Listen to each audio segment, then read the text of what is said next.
Perlu nggak saya bongkar? Dan patut saya duga Novi itu adalah penjahat pemain roda 4. Ini saya punya barang buktinya. Boleh dilihat ke sini. Ini ada berapa jumlah transfer atas nama Novi ya, yang memang dia patut diduga merugikan masyarakat meskipun sudah SP3, tapi dengan cara-cara melawan hukum. Ini mobilku, ini mobil aku yang dicuri oleh orang lain. Aku nggak tahu menau kenapa bisa tiba-tiba ada di Ungaran, tapi yang jelas aku hanya mau pulang bawa mobil aku ke Jakarta. Kamera, dan ini saya dapat kiriman dari seseorang yang merasa tertipu ya, dengan satu unit mobil yang katanya nggak tahu dia didonasikan atau disumbangkan, tapi ini adalah fakta bahwa masyarakat Indonesia ini dirugikan. Bahwa STNK dan ini STNK asli mobil Alphard sama kuncinya masih di tempat saya, masih dipegang yang punya, sehingga orang tersebut kehilangan uang ratusan juta ya, totalnya hampir 180 juta, sedangkan mobilnya nggak ada, kuncinya masih di dia. Nah ini namanya fakta, saya sampaikan seperti ini, ada buktinya.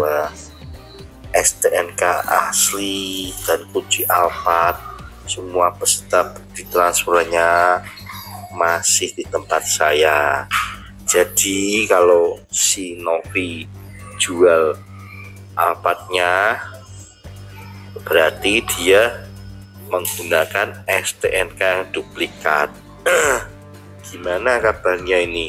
STNK asli dan kunci masih di tempat saya, sampai sekarang belum diselesaikan. Terima kasih teman-teman. Begitu ya? Perlu nggak? Nah ini saya kalau memang terpaksa harus kayak kemarin saya bongkar, ya saya bongkar kan gitu. Betul nggak? Kan ini kejahatan. Kasihan loh warga negara Republik Indonesia yang tidak tahu apa-apa digadaikan. Ini barang bukti STNK asli sama itunya ada dia. Jangan sampai Bang Erdelo kok merempet ke sana, menyerempet ke sini segala macam. Ini masalah udah blunder kemana-mana. Kalau nggak begini, ayo dari awal, ayo kita bertabayun, kita bertemu, kita selesaikan. Tapi kan nggak sampai ke situ.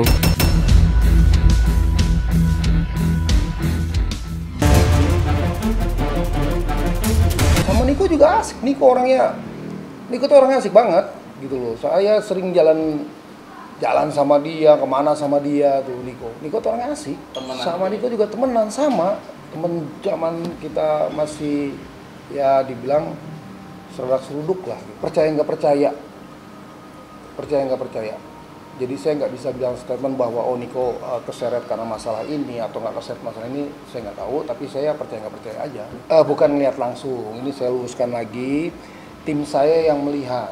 Jadi tim saya dari tim koki, tim helper yang menyediakan waiters itu sebenarnya saya lagi keluar. Pas saya lagi keluar, saya di telepon, Pak, ini ada Mbak Paula. Terus, oh iya, minta foto Gi, saya bilang. Ya kan, kalau kita usaha kedatangan artis kan seneng. Saya cuma berpikir bahwa ini promosi gratis, itu aja. Nggak mau Pak, Mbak Paulanya buru-buru pulang. Gitu. Sama siapa? Ada laki-laki sama laki-laki. Kayak gimana, Roy? Gendut, tinggi, kacamata. Gondrong nggak? Gondrong Pak. Oh iya, itu teman saya juga. Saya bilang gitu. Itu teman saya juga. Namanya Niko. Oh ya sudah, setelah itu saya telepon Pak Im. Lu nggak ke ini kemana, ke tempat gue, warung gue? Enggak, gue di kantor. Kenapa bro? Iya ini Paula di warung gue nih. Sama siapa? Sama Niko. Oh iya bro, iya gue nggak ke situ, gue di kantor. Oh ya udah, selesai gitu aja. Nggak ada yang lain. November 2023. Apapun yang terjadi ke depannya, saya sama pengacara saya, ya kita sudah siap apa yang terjadi. Ya, paling itu aja, punten banget, saya nggak akan ada pertanyaan. Saya tahu kemana-mana. Sekali lagi maaf buat semua wartawan. Ya, udah itu aja sih. Nggak ada, memang kan ada beberapa kali ke warung sampai dengan anak-anak akhirnya dapat foto dengan Paula. Memang Paula, saya sendiri aja ya. Oh ya udah Mbak, udah pada foto lah, namanya anak-anak dari daerah foto sama artis, siapa sih yang nggak mau kan gitu kan, kebanggaan mereka gitu kan. Kita juga kan saya upload lah ke sosial medianya warung saya gitu. Itu nggak ada yang mencurigakan, kalau yang mungkin nggak ada, normal aja semua.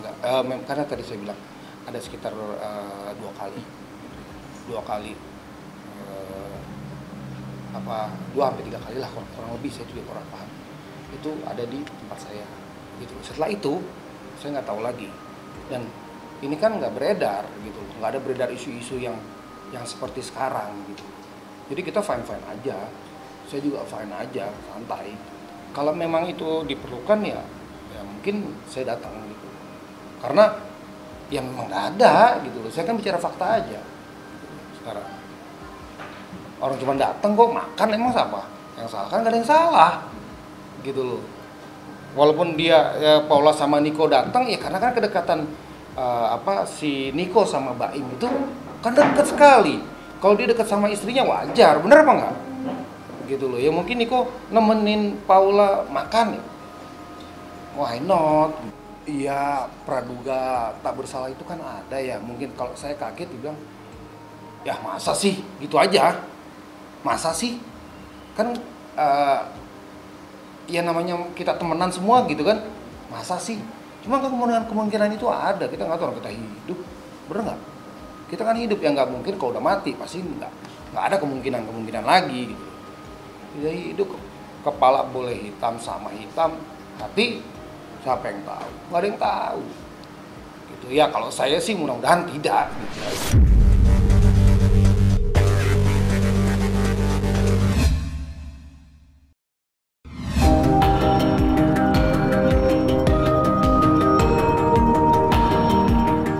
Alhamdulillah lega, udah selesai, akhirnya nggak ada BAP lagi, udah selesai, tinggal nunggu dipanggil yang terlapornya. Udah pasti baju oranye nggak? 1.000.000%. Semua sesuai on the track, tidak terlalu lama, tidak terlalu cepat. Memang tadi juga ngobrol di atas, polisi berhati-hati dalam menangani kasus ini, karena kasus ini bukan kasus yang biasa ya Bang ya. Ini kasus anak di bawah umur, jadi semuanya harus detail. Rumah sakit, orang-orang yang membantu, segala macam itu harus ditanya. Dan alhamdulillah semuanya sudah rampung, tinggal saksi-saksi yang kemarin jadi saksi klarifikasi sekarang di BAP ulang, itu aja. Enggak sih, enggak lancar karena kan semua udah diketahui kan. Tinggal dia ditanya, dijawab, gitu-gitu aja. Jadi tadi di atas itu saya dijadikan saksi, diperiksa sebagai saksi. Kemudian ada sekitar 15-an pertanyaan lah yang diajukan ke saya, dan alhamdulillah bisa saya bantu beri keterangan sesuai dengan pengetahuan dan apa yang saya ketahui. Itu saya akan diinformasikan lebih lanjut. Saya akan upayakan untuk bisa bantu menemani. Jadi supaya Laura juga lebih tenang, insya Allah saya akan bantu menemani. Untuk NM sudah memberikan keterangan. Itu pertanyaan yang diberikan dijawab oleh NM. Saksi yang hari ini ya dijadwalkan ada 5 orang ya. Jadi semua sudah dimintain keterangan. Ya yang jelas ya kita bertanya bahwa apa yang terjadi ya, kemudian kapan, di mana ya, itu yang pasti yang seputar yang kita tanyakan di kasus yang dilaporkan oleh NM.